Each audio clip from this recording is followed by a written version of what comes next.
To 99 TV top contributors to global economic growth అనే పేరుతోటి Bloomberg survey ఒకటి వచ్చింది 2024-2029 మధ్య.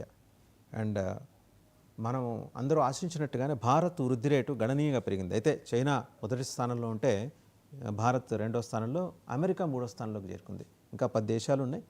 అసలు ఈ గ్రోత్ రేట్ ఏంటి అండ్ భారత్ ఎలా దీన్ని సకారాత్మకంగా సాధించుకోగలుగుతోంది, ఈ అంశాలన్నీ వివరించడానికి లైవ్లో జాయిన్ అయ్యారు geo political affairs expert doctor మామిడి గిరిధర్ గారు. నమస్తే గిరిధర్ గారు. అంటే చాలా రోజుల సంక్షోభం, అంటే యుద్ధ వాతావరణం, సంక్షోభం తర్వాత ఒక మంచి పాజిటివ్ కథనం అయితే మనం చూస్తున్నాం. ఏమంటారు అంటే బ్లూంబర్గ్ ఇచ్చిన నివేదికలో మనం 14.8% తోటి మనం కాంట్రిబ్యూట్ చేస్తుంది గ్లోబల్ ఎకనామిక్ గ్రోత్, ప్రపంచ ఆర్థిక ప్రగతికి మన వంతు మనం చేస్తున్న దాంట్లో మనం సెకండ్ ప్లేస్లోకి రావటం అనేది, అండ్ దట్టు యుఎస్ని సర్పాస్ చేసి ఎలా చూస్తున్నారు? సార్ మ్యూట్లో ఉన్నారు మీరు. ఇప్పుడు వినబడుతోందండి? వినిపిస్తుంది సార్. అంటే మనకు యాంగస్ మ్యాడిసన్ అని చెప్పేసి ఒక ఎకానమిస్ట్, ఆయన యూరోపియన్ ఎకానమిస్ట్, ఆయనను యునైటెడ్ నేషన్స్ వచ్చేసి ఆయనను అపాయింట్ చేసి గత 2000 సంవత్సరాలలో ప్రపంచ ఎకానమీ ఎలా ఉండేది అని చెప్పి ఒక స్టడీ చేయమని చెప్పారు. ఆయన స్టడీలో ఆయన ఏం చెప్పారంటే, రమారమి 1500 సంవత్సరాలు అంటే 15th సెంచరీ వరకు కూడా భారతదేశం నంబర్ 1 స్థానంలో ఉండేది. 16వ శతాబ్దం నుంచి మనం దిగడం మొదలుపెట్టాం. అంటే మొఘలులు మనల్ని ఆక్రమించుకున్న తర్వాత మనం క్షీణించడం ప్రారంభించాం. అదే సమయంలో చైనా భారతదేశం నంబర్ 1, నంబర్ 2 స్థానంలో ఉండేవి.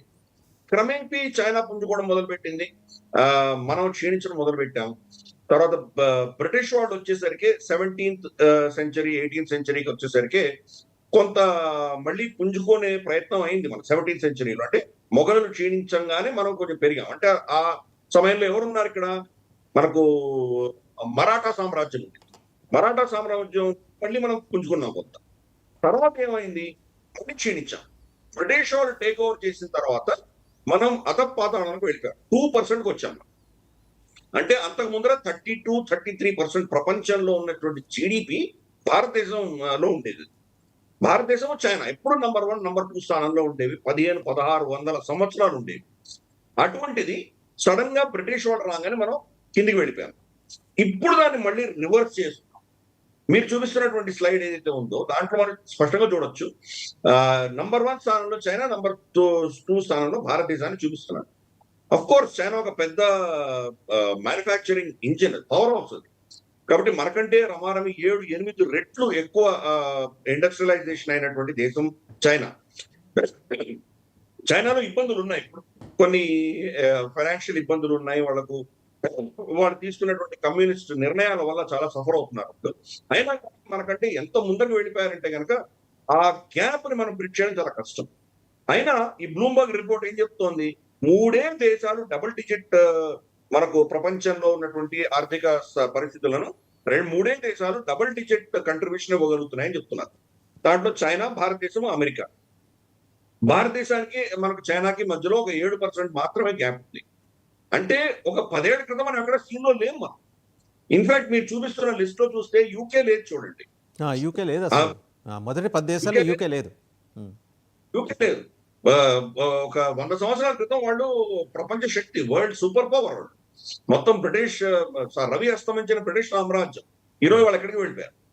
అలాగే జర్మనీ, తర్వాత జపాన్, అవన్నీ కూడా సింగిల్ డిజిట్ లో ఉన్నాయి. అవన్నీ కూడా మన తర్వాత ఉన్నది ఇండోనేషియా, మలేషియా లాంటి దేశాలు కొన్ని 3-3.5% లో ఉన్నాయి. కానీ కంట్రిబ్యూషన్ లో ఓవర్ చూసామంటే కనుక భారతదేశం మళ్ళీ గత వైభవాన్ని మనం పుంజుకుంటున్నామని అర్థం చేసుకోవచ్చు. సార్ రష్యా ఒకటి అస్టానిషింగ్ గా ఉంది సార్, 2.1%. అంటే రష్యా ఎందుకని అంత డిక్లైన్ చూసింది? అలా మొదల నుంచి మధ్య మార్గంగా ఉంటూ వస్తుంది.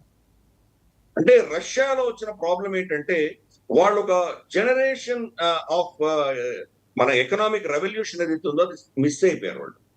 ఎస్పెషలీ ఈ డిజిటల్ ప్రపంచం ఏదైతే ఉందో, మనకు చిప్స్ కి సంబంధించి, మనకు సెమీ కండక్టర్ సంబంధించి అడ్వాన్స్డ్ ఇప్పుడున్నటువంటి నూతనమైనటువంటి కొత్త టెక్నాలజీ సంబంధించి వాళ్ళు మిస్ అయిపోయారు.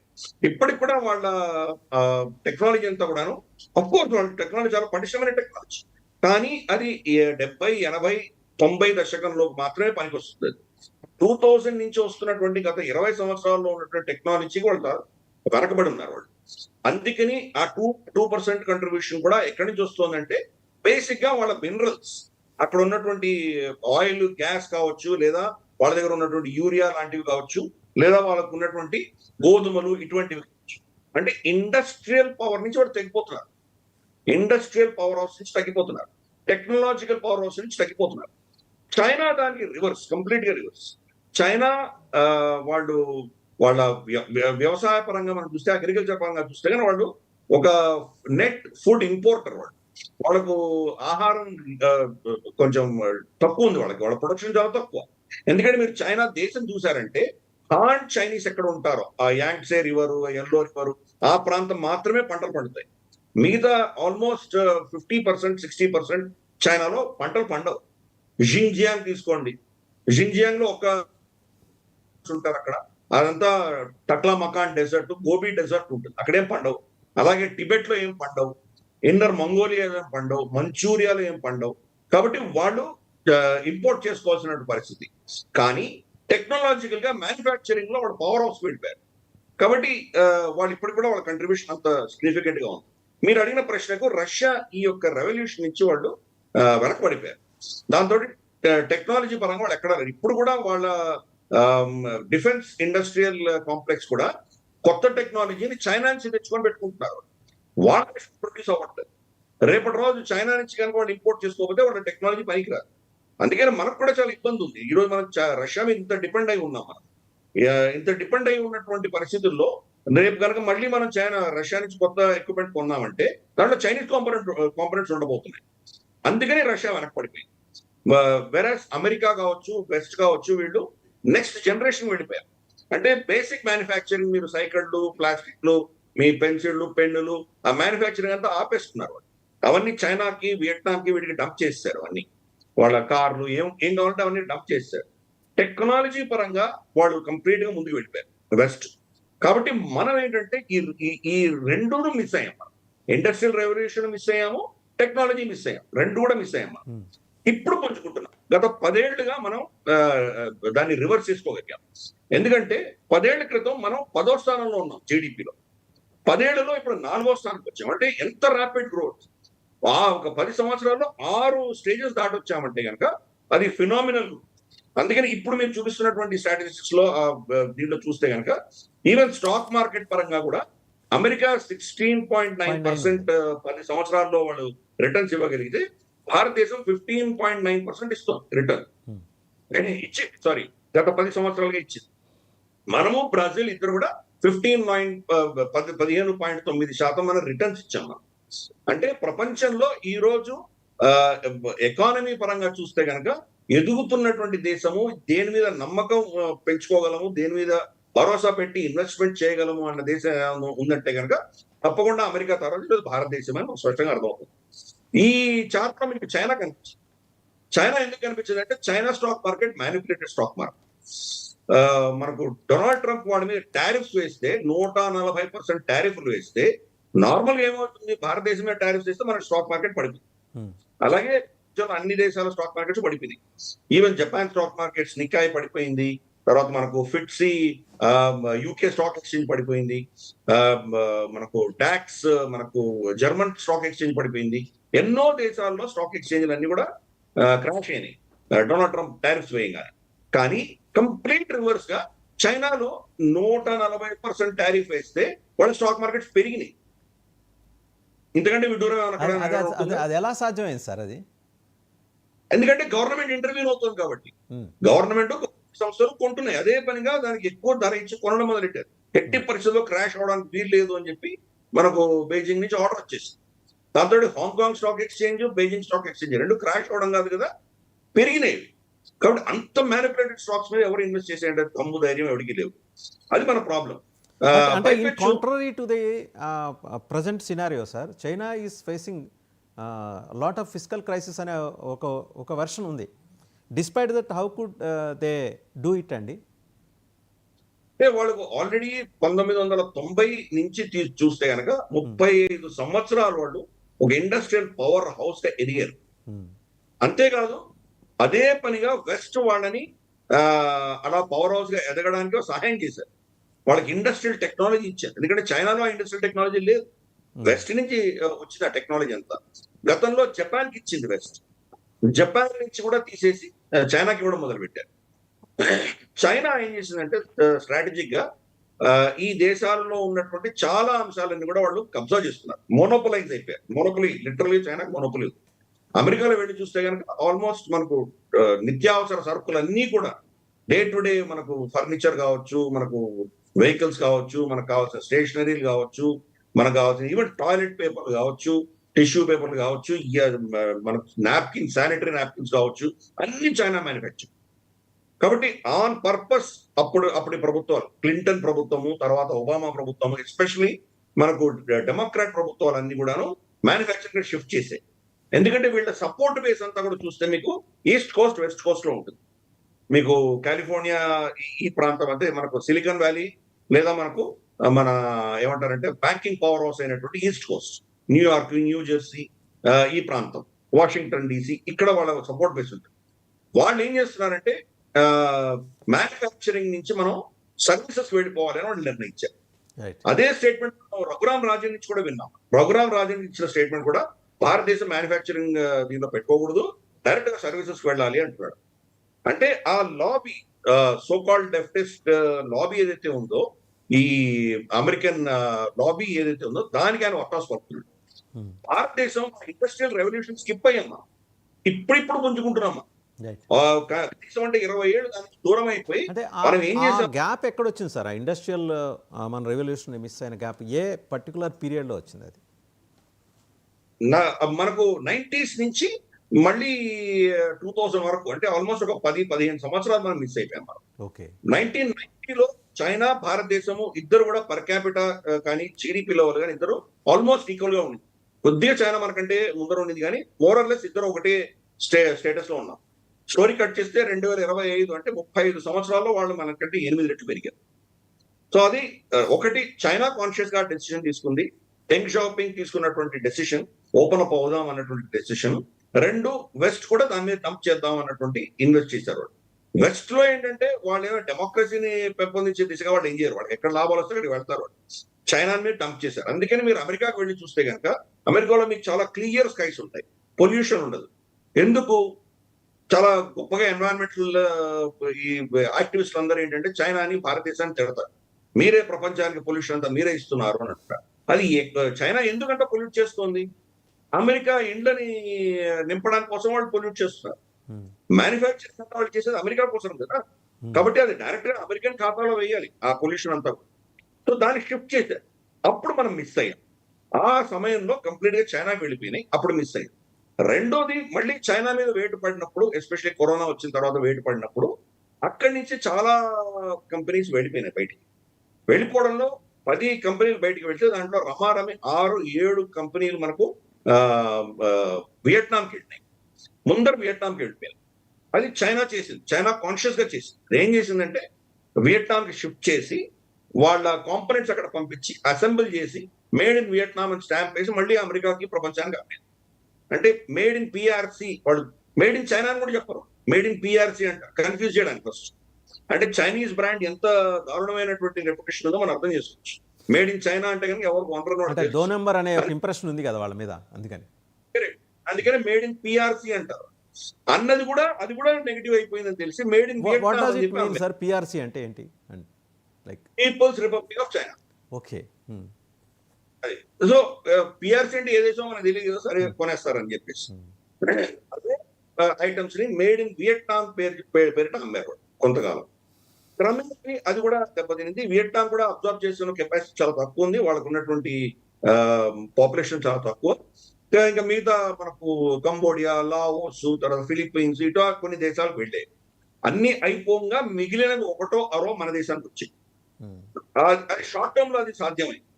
తర్వాత ఏమైందంటే ప్రపంచం అంతా డిసైడ్ చేసుకుంది, ఇది చైనా ఎకో సిస్టమ్ లో మనం దిగితే కనుక మనకు చాలా ఇబ్బందులు ఉంటాయి. క్రమేపీ మనం ఒక స్టేబుల్ ఎకానమీ భారతదేశానికి షిఫ్ట్ అవ్వాలి అని షిఫ్ట్ అవ్వడం మొదలుపెట్టాం. అందుకని ఈ రోజు మనం ఆ షిఫ్ట్ చూస్తున్నాం మనం. కానీ మనం ఇందాక నేను అన్నట్లు కనీసం అంటే 2 దశకాలు మనం మిస్ అయిపోయాం. 20 years మనం కంప్లీట్ గా వెనకపడున్నాం. Industrialisation. Almost we're absent. Correct, absolute గా లేమ్మా. ఇప్పుడు కూడా మన పర్ క్యాపిటల్ ఇన్కమ్ 2,500 ఆ ప్రాంతంలో ఉన్నాం పర్ హెడ్. 2,500 పర్ హెడ్ లో ఉన్నాం. వెరస్ చైనా ఆల్రెడీ $14,000-15,000 లెవెల్ కి వెళ్ళిపోయారు. వెస్ట్ అంతా కూడా $30,000-40,000 పర్ హెడ్ వాళ్ళ పర్ క్యాపిటల్ ఇన్కమ్ ఉంది. మనం ఎక్కడున్నాం? మనం చాలా వెనకబడి ఉన్నాం. దీనికి కారణం ఇది. ఈ రోజు మనం చూసామంటే మన గ్రామాల్లో, పల్లెల్లో వాళ్ళు చేస్తున్నదంతా ఏం చేస్తున్నారు? మనం పంట పండిస్తున్నాము, ఆ పంట కోతకు వచ్చిన పంటను అమ్ముతున్నాము. ఈ రెండు తప్ప మనం ఏం చేయట్లేదు. దాంట్లో ఒకే ట్రాక్టర్లు పెట్టారా మీరు, ఎద్దుల బండితో తవ్వారా, దాన్ని చేశారా, వ్యవసాయం చేశారా అన్నది వేరే విషయం. అల్టిమేట్ గా మొహంజదారో, హరప్పాలో మనం ఏం చేస్తున్నాము, ఇప్పుడు కూడా అదే చేస్తున్నాం. అంతకుమించి ఏం చేయట్లేదు. పంట పండిస్తున్నాము, దాని నుంచి పంట నుంచి వచ్చినటువంటి ధాన్యాలని మనం అమ్ముతున్నాం. ఇండస్ట్రియలైజేషన్ చేయట్లేదు, ప్రాసెసింగ్ చేయట్లేదు. అది మనకు వచ్చినట్టు ఇబ్బంది. సో మనం for instance rice bran oil ఎన్ని చేస్తున్నాం మనం? తౌడు నుంచి మనం ఏమైనా ఎక్స్ట్రాక్ట్ చేయగలుగుతున్నామా? చేయట్లేదు. మనకు మిరపకాయ ఉంది, గుంటూరు మిరపకాయ చాలా ఫేమస్. ఈ రోజు అఫ్ కోర్స్ అంతా రియల్ ఎస్టేట్ కింద కన్వర్ట్ అయిపోయింది అనుకోండి, అమరావతి పుణ్యం అంటూను. అక్కడేమి పంటలు ఏం లేవు, మనకు టొబాకో లేదు, తర్వాత పొగాకు లేదు, తర్వాత మిర్చి లేదు, రెండు పోయినాయి కంప్లీట్ గా. బట్ జస్ట్ ఇమాజిన్ చేయండి, చిల్లీ నుంచి మనం ఏం చేస్తున్నాం, దాన్ని ఎండబెట్టి పౌడర్ చేసి అమ్ముతున్నాం. అంతకు మించి మనం ఏం చేయట్లేదు. దాంట్లో ఓలియోలెసిన్ అన్నటువంటి ఒక కెమికల్ ఉంది. దాన్ని ఇండస్ట్రియలైజేషన్ లెవెల్లో మనం దాన్ని ఎక్స్ట్రాక్ట్ చేయగలుగుతున్నామా? చేయట్లేదే. అలాగే మనకు పూలు, ఇంత మనకు దేశంలో పూలు మనం పండించగలుగుతున్నాం. దాన్ని ఎక్కడైనా మనం వాడుతున్నాం, ఎక్స్పోర్ట్ చేయగలుగుతున్నామా? అదే చిన్న నెదర్లాండ్స్ లేకపోతే మనకు బెల్జియమో billions of dollars worth of flower export చేస్తున్నాం. ప్లస్ మన దగ్గర పండినటువంటి పూలను కూడా మనం ఏమైనా దాంట్లోంచి పర్ఫ్యూమ్ లాంటి ఎక్స్ట్రాక్షన్ ఏమైనా చేస్తున్నామా? చేయట్లేదు. అంటే నేను చెప్పొచ్చేది ఏంటంటే, మనము ఇప్పటికి కూడా కొన్ని వేల సంవత్సరాల క్రితం చేస్తున్నటువంటి బేసిక్ అగ్రికల్చర్ నుంచి పైకి ఎదగలేదు, ఇండస్ట్రియలైజ్ అవ్వలేదు. ప్రతి గ్రామంలో ప్రొడ్యూస్ అవుతున్నవి మనం మండికి వెళ్ళి అమ్మేస్తున్నాం తప్పితే అంతకు నుంచి ఏం చేయట్లేదు. అందుకనే మన రైతులు, మన గ్రామాలు ఎందుకంత పేదరికంలో ఉన్నాయంటే అందుకని ఇండస్ట్రియలైజ్ అవ్వట్లేదు. వీటిని ఇండస్ట్రియల్ లెవెల్కి తీసుకెళ్ళట్లేదు. నా మూలం ఔషధం అని చెప్పేసి ఒక మనకు సామెత ఉంది. అంటే ఔషధానికి పనికిరాని వస్తువు ఏది లేదు అని చెప్పి మన పెద్దలు చెప్పారు. కాబట్టి ప్రతి వేర్లు కానీ, ఆకులు కానీ ఏదో సంథింగ్ కెన్ బి ఎక్స్ట్రాక్టెడ్. మనం ఆ ఇండస్ట్రియల్ లెవెల్కి వెళ్ళట్లేదు. అదే నేను చెప్తున్నాను, ఆ ఇండస్ట్రియల్ రెవల్యూషన్ మిస్ అయింది. ఇప్పుడు మీరు థాయిలాండ్కి వెళ్ళండి, లేదా మీరు కంబోడియా, బ్యాంకాక్ వెళ్ళండి, sorry Thailand, Bangkok is Thailand అనుకోండి. ఇటువంటివి మీరు ఆ ఈస్ట్ ఏషియన్ కంట్రీస్ వాటికి వెళ్ళారనుకోండి, సౌత్ ఈస్ట్ ఏషియన్ కంట్రీస్ వెళ్ళారంటే ఎన్ని ప్రొడక్ట్స్ ఉంటాయి మీకు? డిహైడ్రేటెడ్ ఫ్రూట్స్ ఉంటాయి, ఫ్రూట్స్ తోటి ఇంకేదో ఇవి చేస్తారు, జెల్లీస్ లాంటివి చేస్తారు. ఎన్ని ప్రొడక్ట్స్ వస్తాయి మీకు? వాళ్ళ ఎయిర్పోర్ట్స్ కానీ, వాళ్ళ ఊళ్ళో కానీ వెళ్ళి చూస్తే కానీ ఎంత ఈవెన్ బేసిక్ అగ్రికల్చర్ కూడా ఎంత ప్రాసెసింగ్ ఉంటుంది.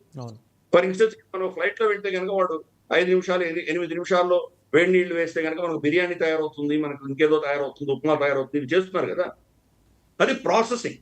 ఈ ప్రాసెసింగ్ సిస్టమ్ నుంచి మనం దూరం వెళ్ళిపోయాం. కానీ ఈ బ్లూంబర్గ్ రిపోర్ట్ ఏం చెప్తోందంటే, భారతదేశం క్యాచప్ చేస్తోంది, క్రమేపీ వాళ్ళు ఇండస్ట్రియల్ పవర్ హౌస్ గా ఎదుగుతున్నారు అని చెప్తోంది. అందుకనే మన కంట్రిబ్యూషన్ ఈ రోజు రమారమి చైనాకు ధీటుగా మనం ఒక 5-6% తక్కువగా ప్రపంచానికి మన కంట్రిబ్యూషన్ ఇవ్వగలుగుతున్నాం. చైనాని సర్పాస్ చేసి వెళ్లే స్థితి సమీప భవిష్యత్తులో కెన్ వి యాంటిసిపేట్ సార్? తప్పకుండా. ఎందుకంటే నాకు ఈ బ్లూంబర్గ్ రిపోర్ట్స్ వీళ్ళందరూ కూడా చైనీస్ డేటా అని వాళ్ళు యథాతథంగా తీసుకొని మాట్లాడతారు. వాళ్ళు చైనీస్ డేటా కంప్లీట్ గా మ్యానిపులేటెడ్. కాబట్టి నాకు ఎటువంటి డౌట్ లేదు, రాబోయే దశకంలో మనం కనుక కొన్ని కీలకమైన మార్పులు చేసుకొని వెళ్ళగలిగామంటే మనం చైనాని ఈజీగా మనం దాన్ని ఒక బహుశా 10-15 సంవత్సరాల్లో మనం చైనా కనీసం సమానంగా వచ్చేటువంటి అవకాశాలు భారతదేశానికి ఏ దేశానికి లేవు. వాళ్ళకున్న వీక్నెస్లు ఏంటి, మనకున్న స్ట్రెంగ్త్ ఏంటి చూద్దాం. మొట్టమొదటిది వాళ్ళ డెమోగ్రాఫిక్ వీక్నెస్. వాళ్ళ జనాభా పడిపోతుంది. మనకు TFR అంటారు, టోటల్ ఫర్టిలిటీ రేట్ అంటారు. టోటల్ ఫర్టిలిటీ అంటే సగటు స్త్రీ తన జీవితకాలంలో ఎంతమంది పిల్లల్ని కంటుంది అన్నది ఒక స్టాటిస్టిక్స్ ఉంటుంది. సైంటిస్ట్ ఏం చెప్తున్నారంటే, యావరేజ్ 2.1 మంది పిల్లల్ని కనకపోతే ఆ యొక్క పాపులేషన్ క్షీణిస్తుంది అని చెప్తున్నారు. అది కనుక 1.4 రేషియో కంటే పడిపోతే ఆ సమాజాన్ని ఎవరు రివర్స్ చేయలేరు అని చెప్తున్నారు. వరల్డ్ బ్యాంక్ రీసెంట్ గా మనకు UN రిపోర్ట్ ఒకటి వచ్చింది. దాంట్లో భారతదేశం కూడా 1.94 మన TFR అని చెప్తున్నారు. అంటే మన దేశంలో కూడా క్షీణ దశ మొదలయ్యామా. కాకపోతే చైనా రమారమి 1.02 అని చెప్తున్నారు. అంటే ఒక సగటు స్త్రీ ఒక పిల్లవాడి కంటే ఎక్కువ కనట్లేదు. అటువంటి పరిస్థితుల్లో 20-30 సంవత్సరాల్లో వాళ్ళ ఫ్యాక్టరీలో పనిచేయడానికి ఎవరు ఉండరు. వాళ్ళ సైన్యంలో భర్తీ అవ్వడానికి ఎవరు ఉండరు. కాబట్టి వాళ్ళ వృద్ధుల సంఖ్య పెరుగుతుంది. ప్రొడక్షన్ కెపాసిటీ ఉన్నటువంటి చేయగలిగినటువంటి వ్యక్తులు క్షీణిస్తారు. అది మేజర్ డెమోగ్రాఫిక్ ఛాలెంజ్ చైనాకి. రెండవది ఇందాక నేను చెప్పినట్టు ఫుడ్ ఇన్సెక్యూరిటీ కూడా విపరీతమైన ఫుడ్ ఇన్సెక్యూరిటీ. 25,000 డ్యామ్స్ కట్టారు వాళ్ళ నదులన్నిటికీ కూడా. అయినా కానీ కూడా వాళ్ళు ఈ రోజు పరిస్థితి ఏంటంటే వాళ్ళకు ఆహారం ఇంపోర్ట్ చేసుకోవాలి. ప్రపంచంలో నిల్వ చేసినటువంటి 60% గోధుమలు చైనాలో ఉంది. అలాగే 40% బియ్యం వాళ్ళ దగ్గర ఉంది. ఇటువంటి వాళ్ళని స్టోర్ చేసుకుంటారు. ఎందుకంటే రేపు రోజు అమెరికాతో ఎవరితో యుద్ధం వస్తే కనుక వాళ్ళని కట్ చేస్తే కనుక వాళ్ళ ప్రజలకు తినడానికి తిండి ఉండదు. ఆ ఇన్సెక్యూరిటీ వాళ్ళకు ఉన్నది. అలాగే high end technology America deny చేస్తుంది. ఈ ఇబ్బందులు వాళ్ళకు ఉన్నాయి. దానికి రివర్స్ భారతదేశం చూస్తాం. మన పాపులేషన్ క్షీణ దశ వచ్చినా కానీ కూడా మనకు కనీసం అంటే ఒక 25-30 సంవత్సరాల అడ్వాంటేజ్ చైనా కంటే మనకు ఉన్నది. 30 సంవత్సరాల తర్వాత మనకు కూడా ఇబ్బందులు మొదలవుతాయి మనకు కూడాను. కాకపోతే మన పాపులేషన్ అది ఒక అడ్వాంటేజ్ గా ఉంది. సార్, ఇందాక ఒక మాట చెప్పారు మీరు, చైనాకు వచ్చేప్పటికి 1.02% అంటే సగటున ఒక మహిళ ఒక్క పిల్లాన్ని కనగలుగుతున్నారు. రాబోయే 20 ఏళ్లలో వాళ్ళకి ఈ కొరత అంటే యువతరం కొరత అయితే బాగా రాబోతోంది. వచ్చినా కూడా వాళ్ళందరినీ తీసుకెళ్ళి మళ్ళీ సైన్యంలో ఎక్కడో పెడతారు. సో మిగిలిన డిసిప్లిన్స్ మీద వాళ్ళ ఫోకస్ తగ్గుతుంది అంటున్నారు. కానీ వేరే వాళ్ళు ఇప్పుడు ఏదో చర్యలు తీసుకుంటున్నారు జనాభా పెంచుకుంటానికి మళ్ళీ అని తెలుస్తుంది. ఏది నిజం సార్ ఇందులో? ఇప్పుడు గవర్నమెంట్ ఆర్డర్ ఇచ్చినంత మాత్రాన పిల్లలు కనేస్తారా? గవర్నమెంట్ ఆర్డర్ ఆధారం ఎవరైనా కంటారా? ఇది మన పరిస్థితి. అమెరికాలో కూడా ఏంటంటే దంపతులు ఇద్దరు కలిసి ఉంటే గనక 10 ఏళ్ల కంటే ఎక్కువ వాళ్ళు కలిసి ఉంటే డివోర్స్ చేయకుండా వాళ్ళకు ట్యాక్స్ రాయితీలు వస్తాయి. ట్యాక్స్ రాయితీలు వస్తాయి కదా అని ఎవరైనా మూడు పెళ్ళాలు విడిపోకుండా ఉంటారా? వాళ్ళిద్దరి మధ్యలో విభేదాలు వచ్చిన తర్వాత ఎంతెంత అలిమోనీలు ఇచ్చినా వాళ్ళు ముందర విడిపోవడానికి సిద్ధపడతారు కదా. కాబట్టి ప్రభుత్వాలు ఏదో చేస్తే ప్రభుత్వాల రూల్స్ ప్రకారం ప్రజలు పిల్లల్ని కనడమో కనకపోవడమో డివోర్స్ చేయకపోవడమో ఇవన్నీ వాళ్ళు నిర్ణయించారు. వాళ్ళు వ్యక్తిగతమైనటువంటి దీనివల్ల నిర్ణయిస్తారు. ఈ రోజు పరిస్థితి ఏంటంటే చైనాలో ఒక పిల్లవాడిని పెంచాలంటే చాలా విపరీతమైన ఖర్చుతో కూడింది. మన దేశంలో కూడా పరిస్థితి అలాగే ఉంటుంది మనకు. కానీ చైనాలో ఇంకా విపరీతంగా పెరిగింది. కాబట్టి ఒక పిల్లవాడిని ఒక పిల్లను పెంచడానికే వాళ్ళ దగ్గర స్తోమత లేదు. వాళ్ళకు ఉన్నటువంటి ఇద్దరూ కలిసి పనిచేస్తే కూడా ఒక పిల్లవాడిని పెంచలేనటువంటి పరిస్థితి. అందుకనే పిల్లల్ని కనడం మానేస్తున్నారు. మీరు ముగ్గురు పిల్లల్ని కనండి అని చెప్పి గవర్నమెంట్ ఆర్డర్ ఇస్తే వీళ్ళు ఏమైనా కనబోతున్నారు? ఏం కనట్లేదు కదా. చాలా విడ్డూరమైన పరిస్థితి అక్కడ. ఏంటంటే మనలాగే వాళ్ళు కూడా ఏషియన్ దేశం. వాళ్ళు ఏం చేస్తారంటే స్కానింగ్ చేసేసుకొని ఆడపిల్ల పుడుతుంది అంటే అబార్షన్ చేయించుకుంటున్నారు. ఎందుకంటే గతంలో వన్ చైల్డ్ పాలసీ ఉండేది. మగపిల్లవాడు కావాలని చెప్పేసి ఆడపిల్లల్ని చంపేస్తున్నారు. ఈరోజు డెమోగ్రాఫిక్ గా వాళ్ళు చాలా ఇబ్బందుల్లో ఉన్నారు. ఆడపిల్లలు లేని సమాజం ఎలా అభివృద్ధి చెందుతుంది? కాబట్టి ఆ పరిస్థితి వాళ్ళకు ఉండదు. కానీ వాళ్ళు ఏం చేస్తున్నారంటే ఈ డెమోగ్రాఫిక్ ఖర్చు ఇంత పెరిగిపోయింది కాబట్టి వాళ్ళు పిల్లలు కనట్లేదు. రూరల్ ఏరియాస్ లో ఏమో ఆ ఆడపిల్లలకి మనకు అంటే ఆడవాళ్ళు లేరు, ఆడపిల్లలు లేరు, మగవాళ్ళు ఉన్నారు. కానీ వాళ్ళకున్న స్కిల్ సెట్స్ చాలా తక్కువ. పట్టణాలకు వచ్చేసరికి అమ్మాయిలు స్కిల్ సెట్స్ ఉన్నటువంటి వాళ్ళకి మొగుళ్ళు దొరకట్లేదు. దారుణమైన పరిస్థితిలో చైనాలో డెమోగ్రఫిక్ గా వాళ్ళ దాన్ని యాక్చువల్గా మనం ఒక షో చేయొచ్చు. అంత దారుణమైన పరిస్థితిలో చైనా ఉంది. రైట్ గిరిధర్ గారు, చాలా అంశాలు అస్టానిషింగ్ ఫ్యాక్ట్స్ చెప్పారు. డెఫినెట్గా దీనికి సంబంధించి ఫర్దర్గా కూడా wheel discuss some time later. Thank you very much for sharing beautiful information about the contribution of Bharat to global economic